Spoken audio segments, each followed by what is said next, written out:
Sachin തെണ്ടുൽക്കറിനെയും Sunil ഗവാസ്കറിനെയും അധിക്ഷേപിച്ച Arnab Goswami republic ടിവിയിൽ ഇന്നലെ നടന്ന ചർച്ചയിൽ ഷെയ്ം ഓൺ ആന്റി നാഷണൽ എന്ന ഹാഷ്ടാഗിൽ സംഘടിപ്പിച്ച ചർച്ചയിലാണ് അർണബ് ഇവരെ അധിക്ഷേപിച്ചത്.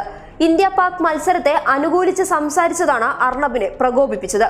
പുൽവാമ ഭീകരാക്രമണത്തിന്റെ പശ്ചാത്തലത്തിൽ ക്രിക്കറ്റ് ലോകകപ്പിൽ പാകിസ്ഥാനെതിരായ മത്സരത്തിൽ നിന്നും ഇന്ത്യ പിൻവാങ്ങണമെന്ന ആവശ്യവുമായി ഹർഭജൻ സിംഗ് അടക്കമുള്ള ചില ഇന്ത്യൻ താരങ്ങളും BCCIയിലെ ഒരു വിഭാഗവും രംഗത്ത് വന്നിരുന്നു. എന്നാൽ ഇന്ത്യ പാക് മത്സരത്തെ അനുകൂലിക്കുന്ന നിലപാടായിരുന്നു സച്ചിൻ തെണ്ടുൽക്കറും സുനിൽ ഗവാസ്കറും സ്വീകരിച്ചത്.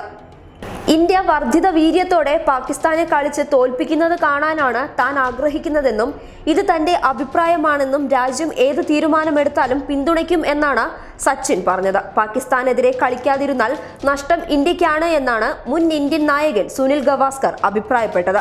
സച്ചിൻ 100% തെറ്റാണ് എന്നും വല്ല ബോധവുമുണ്ടെങ്കിൽ പാകിസ്ഥാനോട് കളിക്കരുത് എന്ന് ആദ്യം പറയേണ്ടത് സച്ചിനാണെന്നാണ് അർണബ് പറയുന്നത്. ഇന്ത്യക്കൊപ്പം നിൽക്കുന്നവരും ഇന്ത്യ വിരുദ്ധരുമായ രണ്ട് കൂട്ടരാണ് നിലവിൽ രാജ്യത്തുള്ളതെന്നും അർണബ് കൂട്ടിച്ചേർത്തു.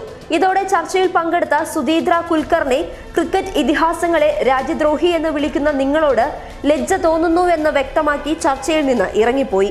ആം ആദ്മി നേതാവ് അശുതോഷും അർണബിന്റെ പരാമർശത്തിൽ പ്രതിഷേധിച്ച് ചർച്ച ബഹിഷ്കരിച്ചു. നിങ്ങളുടെ ബോസ് പുൽവാമ ആക്രമണ സമയത്ത് ഡോക്യുമെന്ററി ഷൂട്ടിംഗിൽ ആയിരുന്നതിനെ എന്തുകൊണ്ട് നിങ്ങൾ ചോദ്യം ചെയ്യുന്നില്ല എന്ന് പറഞ്ഞുകൊണ്ടായിരുന്നു അശുതോഷ് ചർച്ച ബഹിഷ്കരിച്ചത്. അതിഥികൾ പ്രതിഷേധം കനപ്പിച്ചതോടെ അർണബ് തന്റെ നിലപാട് മയപ്പെടുത്താനും തയ്യാറാവുകയും ചെയ്തു.